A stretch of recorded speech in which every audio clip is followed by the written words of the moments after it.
All right, what's up, everybody, and welcome to the third episode of. Hold on one second. Today is MLB arbitration deadline day. Um,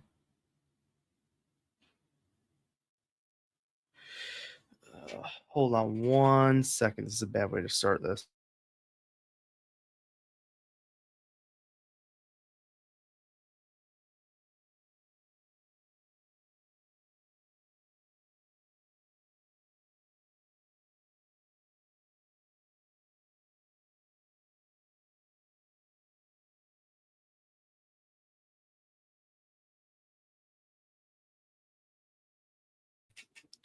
All right. So for those who, this is obviously an NFL thing, but I cover baseball primarily for Last Word on Sports. I do this independently, and today is the baseball arbitration deadline. So, since I'm the lead MLB person over there, I'm trying to coordinate with the rest of our MLB staff to do a bunch of other things. So, if I'm getting messages or interrupted, I apologize. But I wanted to come on here because I said I would yesterday. I'm totally forgetting what today was. Um, but I wanted to come on here and talk some Giants head coaching search. So obviously, the Giants head coaching carousel has been, or I shouldn't say carousel, the carousel of candidates that we've gotten and heard from. So they're going to fulfill the Rooney Rule by the end of the week, and I put that up. I'm going to share my screen to X in about like 5 seconds when this loads. So they fulfilled the Rooney Rule yesterday, or they're not yesterday. They fulfilled like the preliminary, like they have the candidates that they're going to have to come in for the Rooney Rule. That's Antonio Pierce is going to come in, and they're going to have Antonio Pierce, Raheem Morris, and Vance Joseph all come in. So that's going to satisfy the Rooney Rule. So when John Harbaugh comes in the building next week, and the Giants, if he's still available, and we're going to talk about that in a second, because obviously I think that's the name we probably all want for this job. Certainly the name that I want for this job. When he became available, what was it, 2 days ago now? Yesterday, the day before, I think it was Tuesday afternoon he became available. I think all of us started salivating at the possibility of Harbaugh coming here, restoring glory to the Giants, coaching Jackson Dart to a championship. I think we all started to dream about that. And I think that's a kind of a realistic thing to dream about. And obviously, they're going to, I reported literally like seconds after that they're going to interview him, which, was kind of obvious, but, I had to kind of state they're going to interview him. And it seems like the interest is genuine on both sides. Now, we don't know that for a fact. We'll see how legit the interest is on both sides. I don't know. I think that the Giants are setting themselves up for success here with Harbaugh. But we don't know. So let's get past here. Okay, so this is the tweet that I put out this morning. So I put out yesterday that the Giants were going to be interviewing both Antonio Pierce and Raheem Morris for their head coaching search. That I put out Morris will interview today, Pierce tomorrow. Then they're gonna have, I think, Vance Joseph next week, or was it Pierce next week? Someone said Pierce today, and then someone else is interviewing next Monday into Tuesday. That might be Pierce. Anyways, they're both interviewing. So that satisfies the Rooney Rule before Harbaugh enters the building.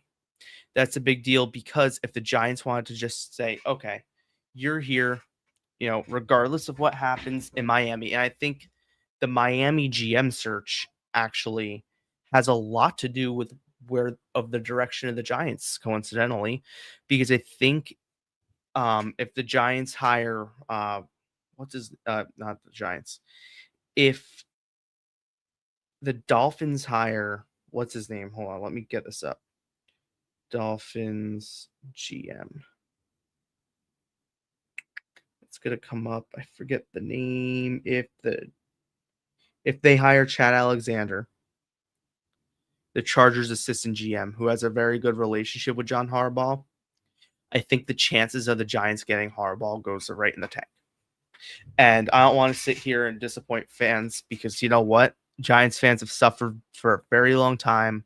They deserve the best. We deserve the best, I should say. And I think Harbaugh is the best head coach available on the market, obviously. If Mike Tomlin becomes available, I think the expectation is if he becomes available, he might take some time, which, I totally understand. He, in my mind, might even jump Harbaugh. I like Tomlin a lot. Some people think I'm crazy for stating that, but that's what I think. And Stefanski is number 2 of the available right now. So the Giants interviewed Stefanski according to the New York Post, and it went very, very well. The Post reported today that the interview went very, very well. They're going to be McCarthy's next week it was Mike McCarthy is next week. The night into the day. That's McCarthy. Pierce, I believe, is tomorrow. Connor Hughes of SNY put this out yesterday, and then he went on the Evan and Tiki show on WFAN. If you don't listen, I highly recommend it. They're on YouTube now. That the Giants are all in on Harbaugh right now. He's their number 1 choice. Obviously, this is before the Dolphins job became available, and that didn't change, right? Obviously, the Giants are still going to go full throttle. Now, if we're going to look at this, what situation to Harbaugh would be more appealing? The Giants situation or the Dolphins situation?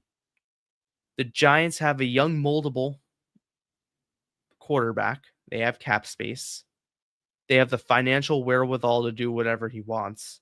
Oh, and by the way, they have a lame duck GM who they are not committed to. Well, they're committed to now because they're saying they're committed to him. They might not be committed to him long term. If John Harbaugh walked in that building next week and said, "All right, I want this job. I want this job, but Shane needs to go." John Mara is going to probably fire Joe Shane. And I don't think he'd think twice about it. And if it leaked that he didn't fire Joe Shane and that's the reason that the Giants didn't get John Harbaugh, I think the fan vitriol back at Mara, which is already getting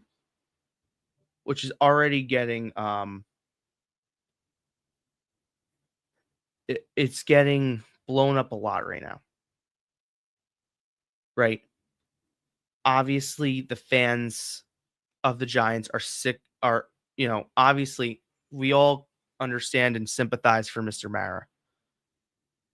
But the notion that the Giants kept Joe Shane because they didn't want to do a GM search this offseason because of Mr. Mara's health, that's a little that for me is a little bit like that can't be the reason. If you want to drop comments, you can.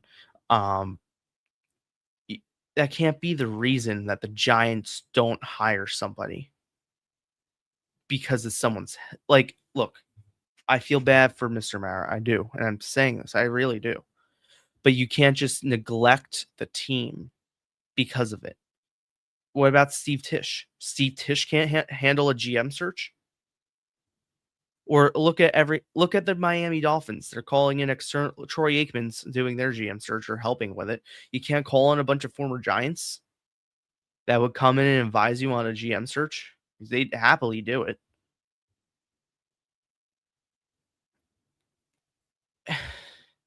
Yeah, it was Tuesday that they fired Harbaugh. I'm gonna pull up the quote from the Post right now. Kevin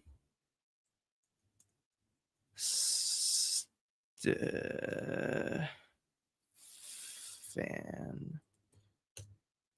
It should come up in here somewhere.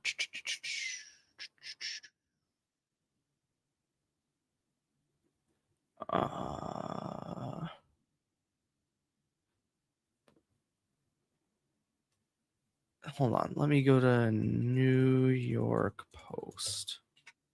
It was in the Post today. Giants. Oh, I can't spell. Yeah. Here it is. Exclusive. The sit down with Stefanski went very, very well. Perfect. I'm already logged in. Paul Schwartz had this.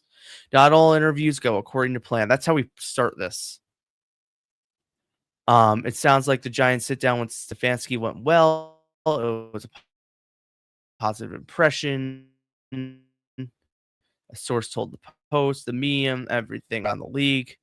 The Giants intrigue him. New York is exciting, no question. Source said, how can the Giants job not be? Look at the history, look at the organization. Everybody's interested.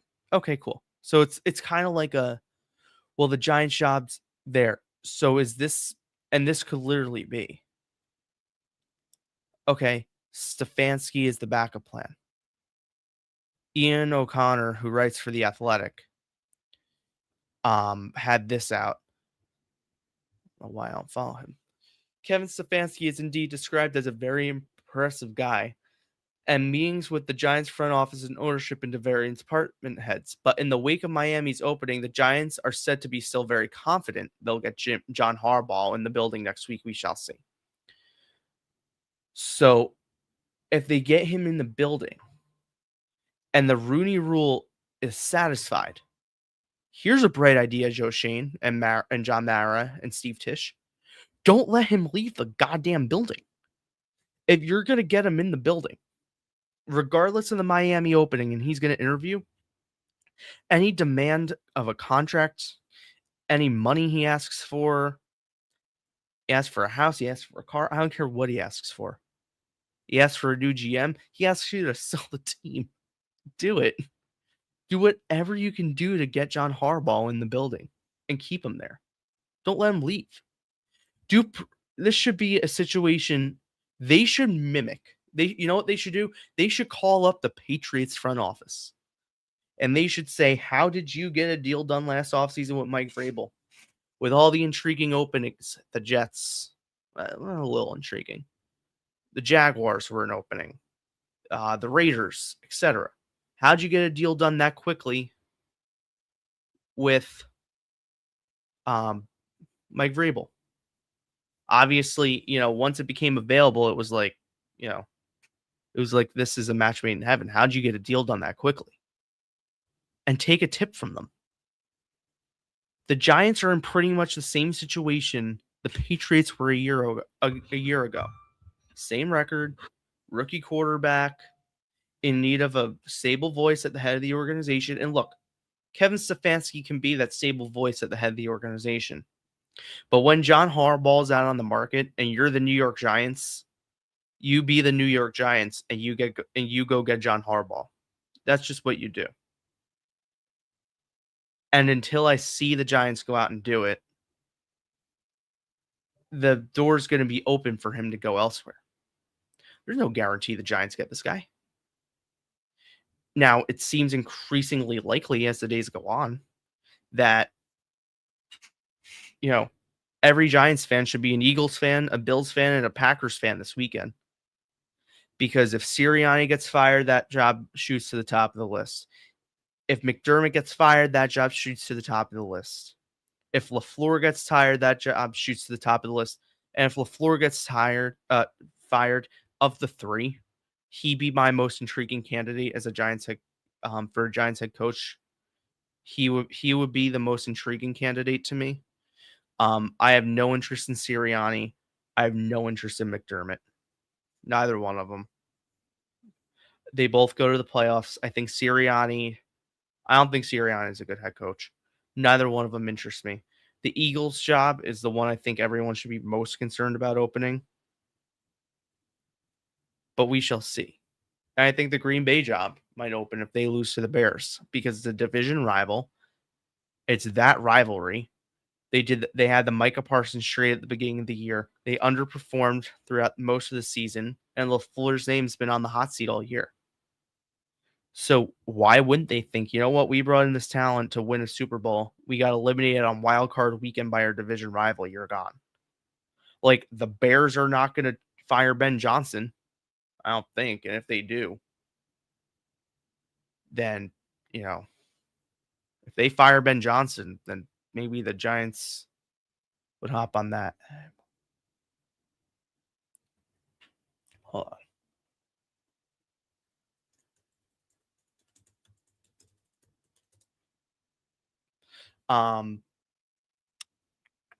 Oh, this is 12 pages.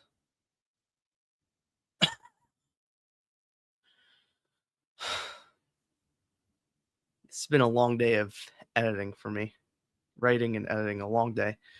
But a fun one. I love doing it, so it's fun. The Giants are such an intriguing option,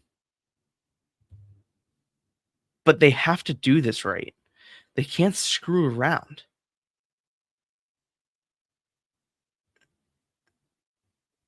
We have to see what happens this cycle. I mean, look, other jobs might open.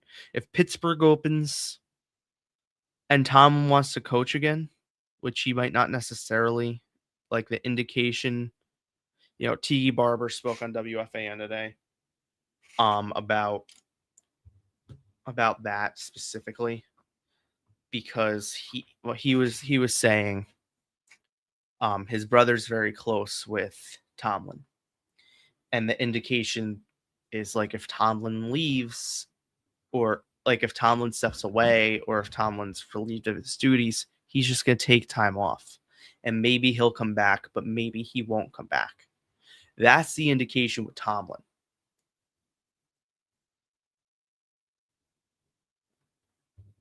So that I found interesting. That the indication with Tomlin is he might just flat out leave. The Giants are going to catch a wide net. It's far from over.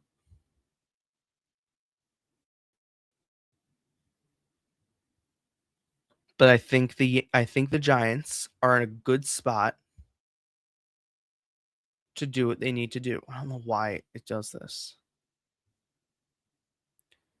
They're in a very good spot to hire a good head coach this offseason and do something that they need to do.